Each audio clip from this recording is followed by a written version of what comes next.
Congress party के राजीव गांधी पंचायती राज संगठन का सर्वोदय संकल्प शिविर 2025 कार्यक्रम सुजानपुर में सागर होटल में संपन्न हुआ। एक दिवसीय शिविर में प्रदेश में होने वाले आगामी पंचायत चुनावों को लेकर रणनीति पर चर्चा हुई। राजीव गांधी पंचायती राज संगठन के उद्देश्यों व क्रियाकलापों पर विस्तार से चर्चा करते हुए प्रदेश अध्यक्ष ने कहा कि देश और प्रदेश के सर्वांगीण विकास के लिए पंचायती राज संस्थाएं महत्वपूर्ण भूमिका निभा रही हैं तथा पंचायत राज में सही प्रतिनिधियों का चयन होना जरूरी रहता है।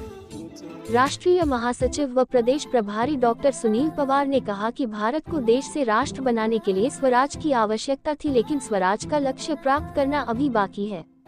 राष्ट्र की प्राप्ति तभी संभव है जब नैतिक साधनों से सत्ता की प्राप्ति हो, इसलिए कांग्रेस कार्यकर्ताओं को स्वयं की नैतिक चेतना विकसित कर लोगों के भीतर सत्य, अहिंसा, प्रेम, सद्भाव जैसे मूल्यों को पुनर्जीवित करने का काम करना होगा।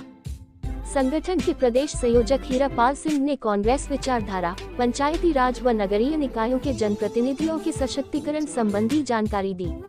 विधायक कैप्टन रणजीत सिंह ने संगठन के सुदृढ़ीकरण पर जोर देते हुए कहा कि संगठन सुदृढ़ है तो आगामी पंचायत चुनावों में अधिकांश पंचायत प्रतिनिधि हमारी विचारधारा के बनना सुनिश्चित है।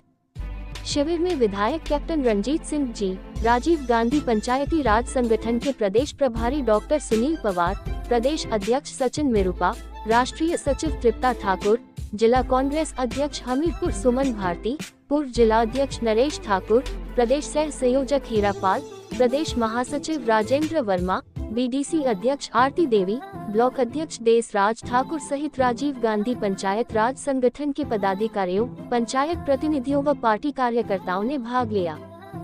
पड़ेगा कि एक लंबे गुलामी के इतिहास के बाद जब हम आजाद हुए, उसके बाद स्वतंत्रता तो मिली, लेकिन क्या उस स्वतंत्रता से आगे स्वराज का सपना जो महात्मा गांधी और इस मुल्क के करोड़ों लोगों ने देखा था,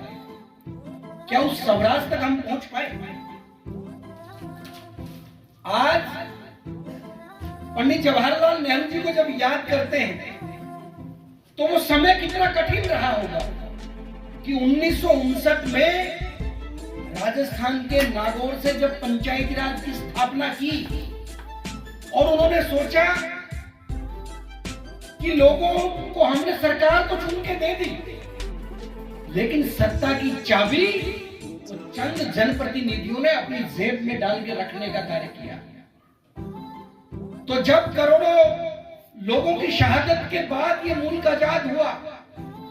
इस देश के संविधान की रचना हुई, तो सत्ता जो स्वतंत्रता के बाद आप लोगों को मिलनी चाहिए थी, आजादी के इतने वर्ष बाद भी वो चंद लोगों की जेब की चाबी बन के रह गई। आज मेरे से पूर्व बोलते हुए सचिन मेरुपा जी ने डिसेंट्रलाइजेशन की बात की कि जब जब इस मुल्क के अंदर कांग्रेस की सरकार बनती है तो वो हमेशा हर वर्ग के लिए ऐसे फैसले और हर वर्ग के लिए ऐसे कानून तैयार करती है कि आप लोगों की पार्टिसिपेशन उसके अंदर बढ़े।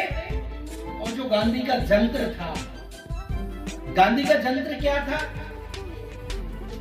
जब देश के संविधान निर्माण की बात थी तो कांग्रेस पार्टी के नेता बापू के पास गए, उन्होंने कहा कि इस देश का संविधान निर्माण के अंदर किन चीजों का खास लिहाज से ध्यान रखना पड़ेगा। उन्होंने कहा कि आप जो भी इस देश के लिए कानून बनाओ, आंख बंद करके सोचो कि क्या आपके इस कानून से इस देश के अंतिम व्यक्ति का भला होगा कि नहीं। ये गांधी का जंत्र था। और अब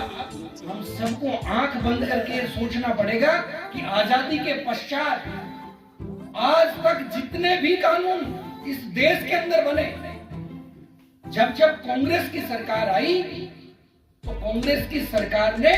आम आदमी की भागीदारी, आम आदमी की उन्नति और उसके जीवन में किस तरीके से सुधार लेके आ जा सकता है, उसको मद्देनजर रख के सारे कानून बनाए।